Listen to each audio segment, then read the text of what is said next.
tokkicha jedhiiti deebisiin yeroo maalummaa rabbii eenyummaa rabbii ibsituun Allahin tokko jedhiiti itti himi Allahu samad Allahin waan hunduu ka itti haajomudha የሁሉም መጠጊያ የሆነ አምላክ ማለት ነው ወሁንዱ ይሰጥር ከተጅራተ ሰሚደቲ ቤለኒ ወሁንዱ ይሰጥር ከነ ሃጀሙ እንሞ ኦፍጋሃ ወሁንዳቲ ወንተ ኩት ሂናጀሙ አላህን ከነጀዲት ለም የሊድ ሂናለኒ ኢኒ ለም የሊድ ሂናለ ዮካ ኢልሞ ሂንጎዳነ ኢነ ኢልሞ ሂንቀቡ ወለም ይውለድ وفي إسات الله نلا نجديتي اتهمي ولم يكن له كفوا أحد هرياتك يوكا فكاتك الله كبو كالله اتفكاتك الله جرو جديتي همي في جري رب سبحانه وتعالى دبتا بوكنا كان كيست رب يرو إبسو يرو أف إبسو مال جري دبتا تكفى الرتي توكيش توسا الله أحد توكيش توسا لما تا إن واهند الردريسة في واهند مؤسسة هاجمات توسا صدفا الرتي وفي إساتي علم غدت أبوسا أففا الرتي وفي إساتي مكان هنالن أبا فادا ويرا كان هنالن تو إسا شنفان هريا في وكا فكاتي توكو كان هنكمن تو إسا رب سبحانه وتعالى بوقنا كان كيسة برسيسي رب مرة وفي إساتي إن ألني إن أممني بركسي أرقما بركسي تراوة وانتجرام رب رتهنا سوجل كمنس تمرس إسا دوان تيف توقو رب إلمو هنكبو إلموز قل أجن من أنا يكون له ولد ولم تكن له صاحبة رب سلو ما أكمت إلمو قلتا هذا مناون كبو هذا مناون أكمت إلمو قل أجن يودن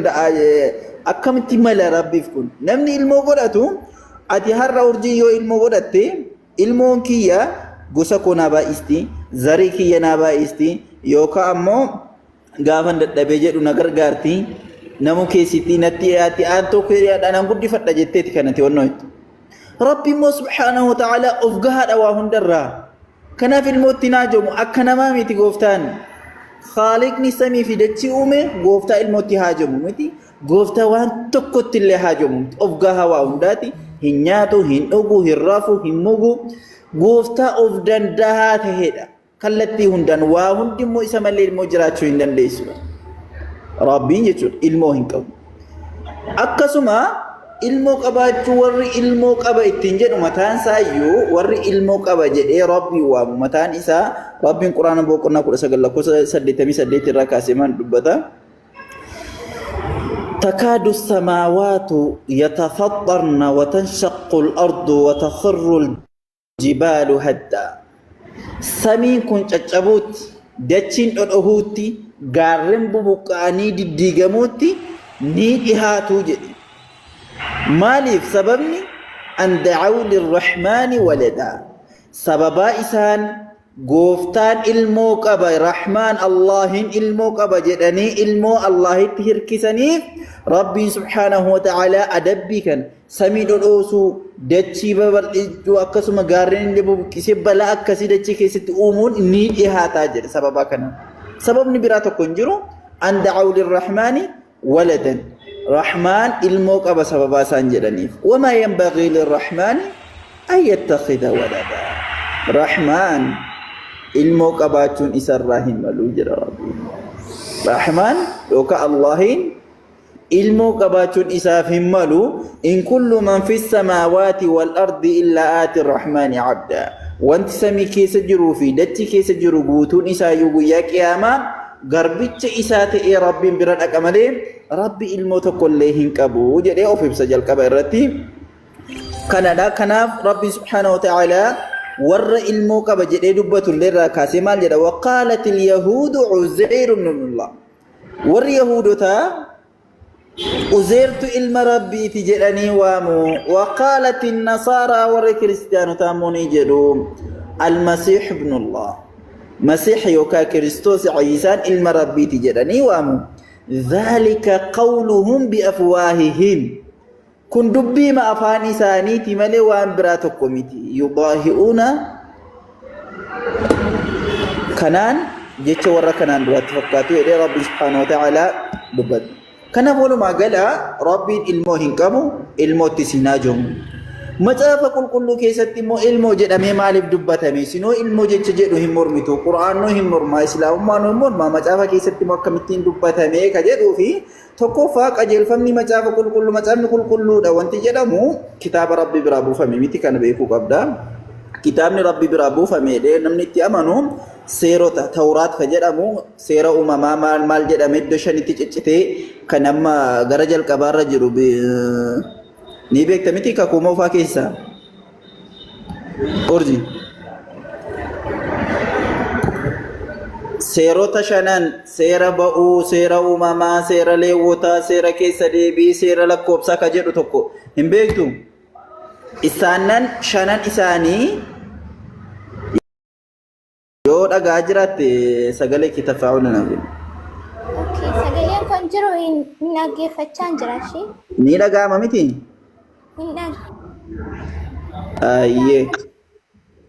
kitaabota rabbi biraa dhufe dhadhamee kan rabbiin beekamtii kennee fi tawraatidha.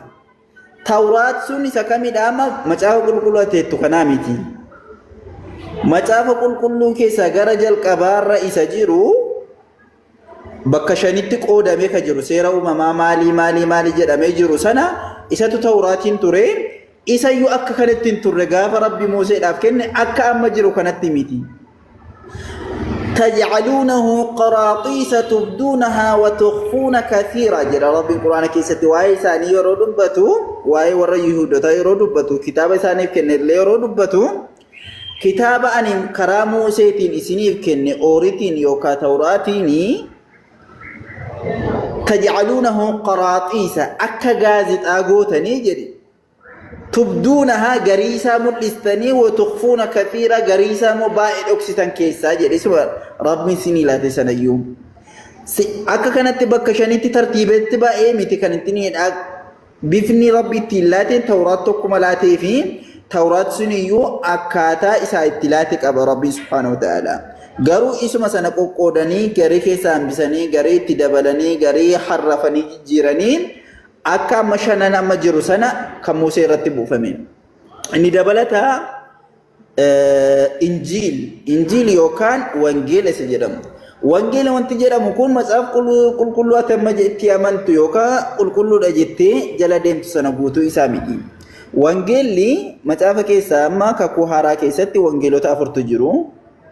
Wangeelonni arfan kun wangeela Maatiyos, wangeela Luuqaas, wangeela Maarqoos, wangeela Yohaannis jedhanii afurtu jiru.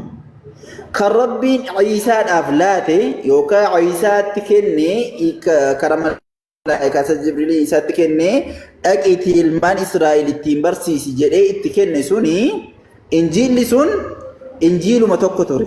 Maqaan isaa injiilii wangeela Maatiyos yookaan wangeela Yohaannis yookaan wangeela Luuqaas yookaan wangeela Maarqos jedhee mamiti kan Yesuus barsiisaa ture. Maqaan isaa maal jedhama? Wangeela Rabbii yookaan wangeela mootummaa Waaqayyoo jedhameeti kan inni waamamu.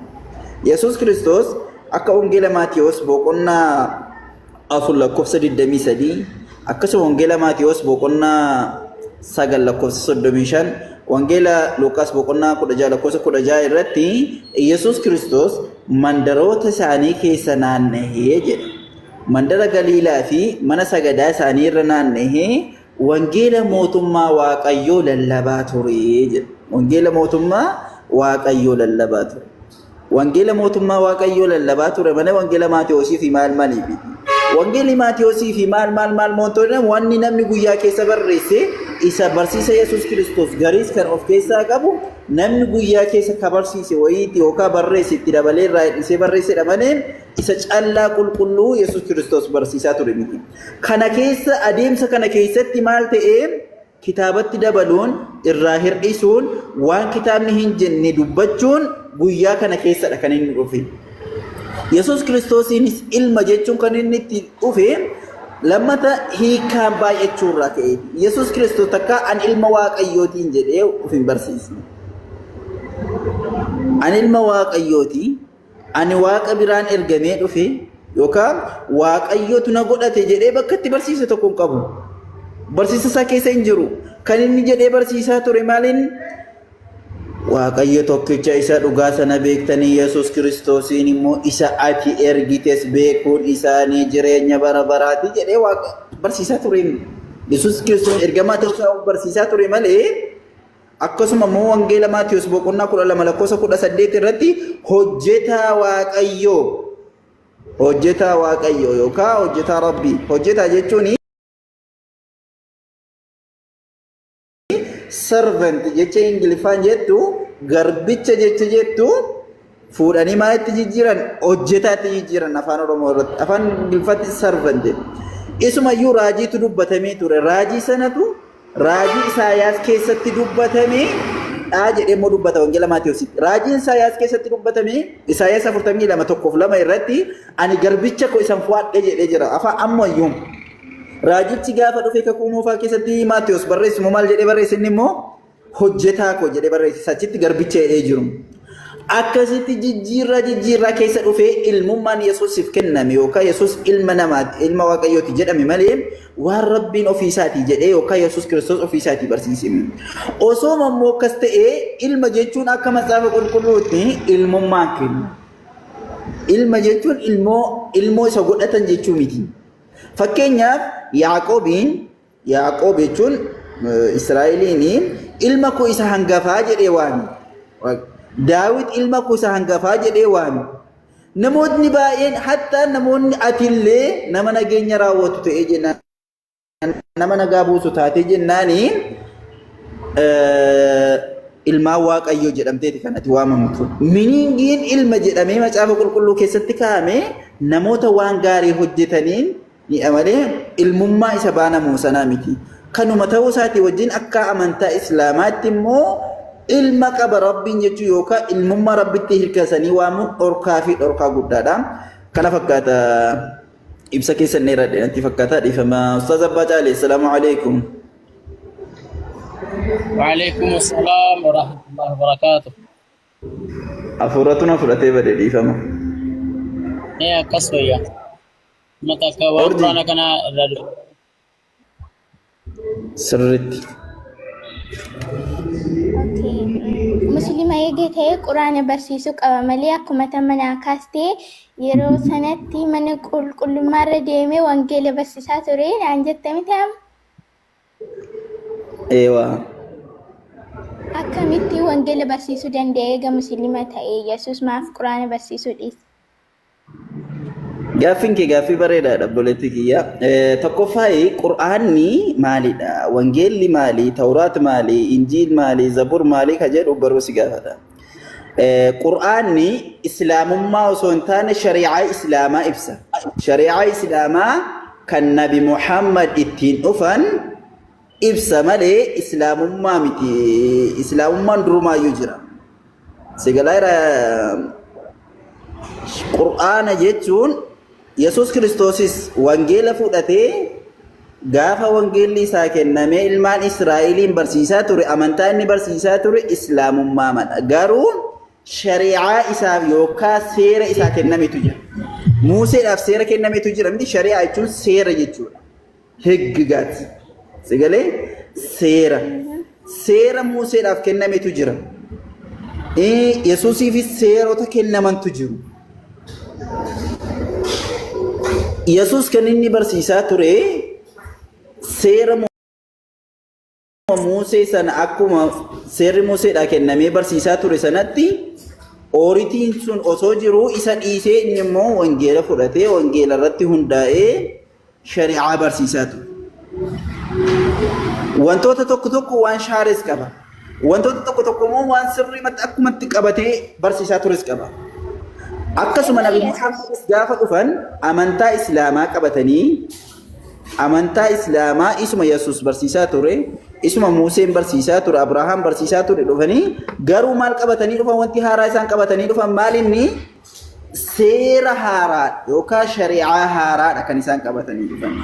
Shari'aa haaraan kuni Rabbi subhanahu wa ta'ala gaafa ilmaan Israa'eliif ergu gaafa Yesuus Kiristoos ilmaan Israa'eliif Yesuusin gara sanatti ergu seera ilmaan Israa'el yeroo sanaaf madaalu qofaa godheedha kan inni erge. Gaafa Nabi Muhammadiin immoo ergu seera ilmaan Israa'elis dabalatee ummata addunyaa kanaa kan yeroo sanaa fi hamma xumura addunyaatti yookaan biyyi lafaa xumuramtuutti ummata jiraatuuf seera hin mala jedhu Rabbiin baasee seera kana immoo Qur'aana godhee Nabi Muhammadiif kenne. Barsiisni isaanii bu'uu Rabbi tokkicha barsiisu gara Rabbi tokkichaa sanattidha kan isaan waamu. Akkaataa isaan ittiin masakaman immoo garaagarummaa qaba. Fakkeenya tokko siif kaasu wangeela Maatiyos boqonnaa 5:27 irratti maal jedha Yesuusi? Isin dhageessaniittu hin ejjiin jedhamee akkuma caafamee jiru jedhe. Dhageessaniittu jedhe. Ani immoo isiniin jedhaa jedhe. Namni ija hawwiitiin dubartii tokko ilaalee, ija hawwiitiin dubartii tokko ilaalee, namni ija hawwiitiin dubartii tokko ilaalee, ija isaatiin isheetti ejjee jira jedhe. Mootii qabaddaa abbaa jaali mootii qabaddaa. Mootii marhaban.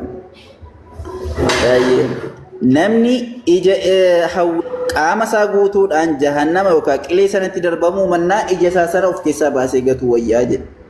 Namni akkuma kana harka isaatti harki isaa cubbuu isa hojjechiise jedhe. Harka isaa sana ofirraa muree gatu wayyaa jedhe. Qaama isaa sana guutuudhaan qileetti darbamuu mannaa harka isaa tokko ofirraa yookaan buusaa tokko ofirraa dhabuu wayyaa jedhe. Kun seeradha. Kun seera Yesuus Kiristoos barsiisaa ture waan ijaan wal qabsiisee. Shari'aa Nabi Muhammad keessatti immoo seerri kun yeroo sana hin madaalaa ummata sanaaf hin madaala.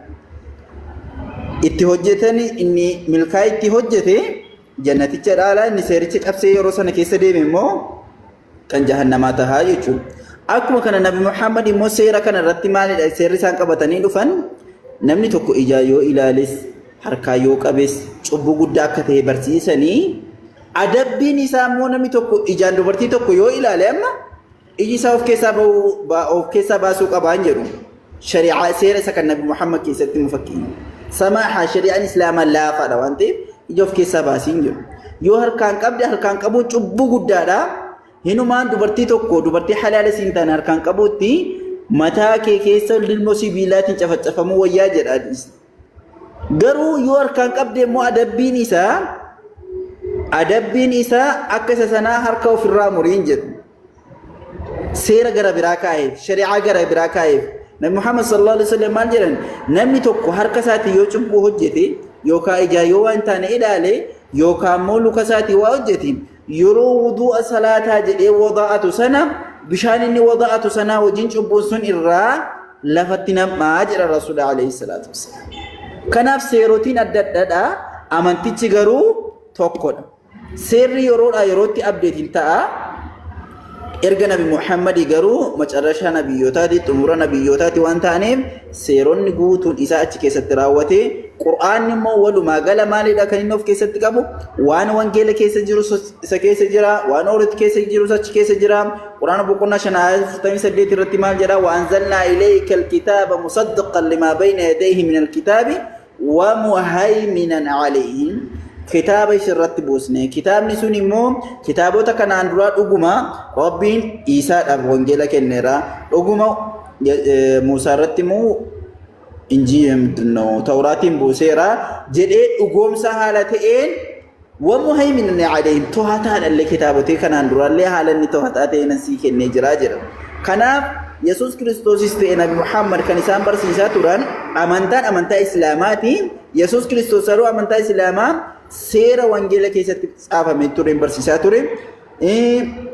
Yesuus Kiristoos Muusaan immoo seera Tawraat keessatti caafameenidha kan inni barsiisaa ture. Bu'uurri amantichaa garuu tokkodha. Seera isaa adda adda ture.